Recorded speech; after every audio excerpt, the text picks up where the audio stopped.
Pondok pesantren ini yang dipimpinnya akan mengajukan, yaitu 5 santrinya yang akan lulus daripada pondok pesantren ini untuk menyampaikan makalah. Di mana makalah ini dimunakosahkan sudah. Nah, yang saya bangga apa? Yang saya bangga murid-murid santri di Ma'had Al-Islam ini dididik oleh gurunya untuk bisa menggali hukum dari Al-Quran dan As-Sunnah, untuk bisa menjelajahi, menusuri aneka ragam pendapat para ulama tentang persoalan yang sedang diteliti, saudara. Dan untuk bisa mentarget mana pendapat yang menurut dia lebih kuat, mana pendapat yang menurut dia lebih lemah, tanpa mencaci maki pendapat yang menurut dia lebih lemah, saudara. Dan yang menariknya lagi, Ustaz Muzakir ini tidak mewajibkan santrinya harus berpendapat, saudara.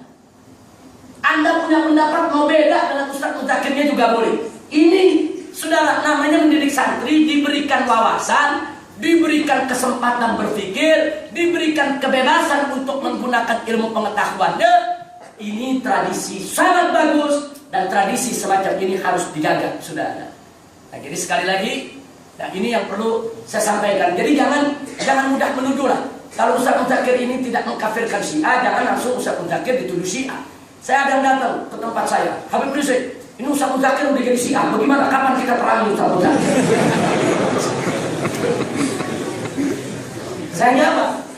Saya jawab, ini kebetulan yang datang kepada saya warnanya warna Salafi, saudara. Saya katakan kepada mereka, ini maaf, saya beberapa kali datang ke pondok pesantren Ustaz Muzakir, saya duduk, saya ngobrol, beberapa kali saya jalan dengan beliau.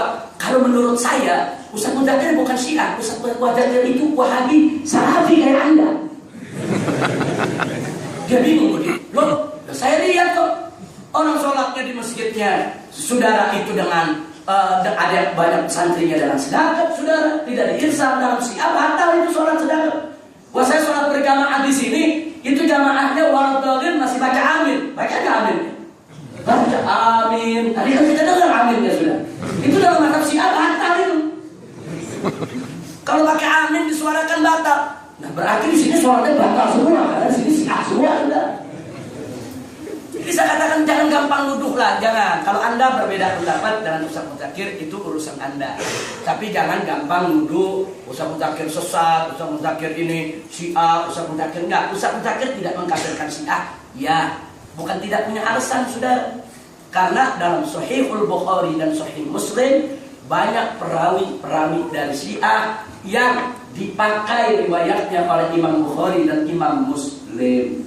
Saudara, kalau Syiah itu semua kafir, berarti Imam Bukhari dan Imam Muslim memakai riwayat orang kafir. Hadis yang diriwayatkan orang kafir ghair maqbulah, enggak sah, enggak diterima, saudara.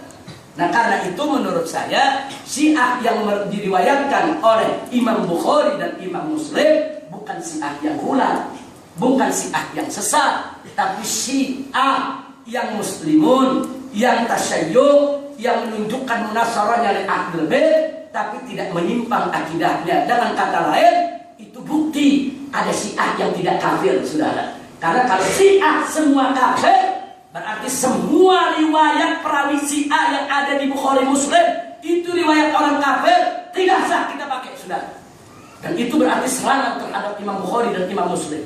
Jadi kalau Imam Bukhari dan Imam Muslim masih memakai sejumlah perawi yang dinyatakan, yaitu di dalam kitab Rijal, saudara, bahwa mereka adalah Syiah, ini bukti ada Syiah yang tidak kafir, yang riwayatnya masih diterima, saudara. Andai kata mereka termasuk golongan Syiah yang kafir, tidak akan diterima oleh Imam Bukhari dan Imam Muslim, saudara. Jadi kalau saya mengatakan ada 3 kelompok, bukan saya yang bagi-bagi. Ini sudah ada dari zaman ulama-ulama kita sebelumnya. Ada Syiah yang bulat yang menuhankan Ali kafir, ada Syiah yang tidak menuhankan Ali tapi mencaci maki sahabat, Rafidhah, ini sesat. Ada Syiah yang bukan bulat, bukan Rafidhah. Syiah inilah yang riwayatnya tetap masih dipakai oleh Imam Bukhari dan Imam Muslim, saudara. Jadi jangan gampang kita main kafirin. Jadi bagi mereka mengatakan Syiah semua kafir, berarti mereka tidak boleh pakai riwayat hadis-hadis Bukhari Muslim yang di dalamnya ada perawi Syiah, saudara. Karena kafir nggak boleh diterima kesaksiannya, saudara, apalagi dalam periwayatan hadisnya. Nah, ini yang mesti kita waspada. Nah, intinya yang saya ingin maksudkan di sini, Jangan kita mudah mengkafirkan orang. Saya bermadhab Syafi'i, saya ikut akidah Asy'ari, saya ikut Ahlus Sunnah wal Jamaah. Saya akan bela akidah syariat yang diajarkan oleh ulama-ulama Ahlus Sunnah wal Jamaah. Saya akan lawan pemikiran-pemikiran yang bukan Ahlus Sunnah wal Jamaah. Saya akan lawan pemikiran-pemikiran Syiah, sudah. Apalagi pemikiran Syiah yang sesat menyesatkan, saya lawan. Tapi bukan berarti saya seenaknya mengkafirkan mereka, sudah. Nah, itu yang ingin saya tekankan. Ini kita nggak mengkafirkan disangka membela. Itu nggak cerdas, nggak dewasa. Nah, mudah-mudahan Allah menyelamatkan kita semua. Allah menyatukan hati kita. Semoga Allah Subhanahu wa taala menjadikan umat Islam ini tetap bersatu dalam iman dan Islam. Allahumma alif baina qulubina. Allahumma alif baina qulubina. Allahumma alif baina qulubina waj'alna ikhwana Subhanallahumma wa bihamdika asyhadu an la ilaha illa anta astaghfiruka wa atubu ilaik. Walhamdulillahirabbil alamin. Saya minta maaf waktu agak panjang, saya mudzakkir mestinya jam 6 sudah selesai. Tapi akhirnya molor, enggak apa-apa. Kita akan bertemu lagi, masih ada pengajian khusus insya Allah besok. Setelah tablik ada pertemuan kelas khusus. Dan mudah-mudahan di kelas khusus itu kita bisa tanya jawab, kita bisa dialog, yaitu lebih leluasa dalam persoalan ini. Untuk hari ini saya cukupkan sampai di sini karena waktu yang terbatas. Hadani Allah wa iyyakum ila siratal mustaqim. Wassalamualaikum warahmatullahi wabarakatuh. Waalaikumsalam warahmatullahi wabarakatuh.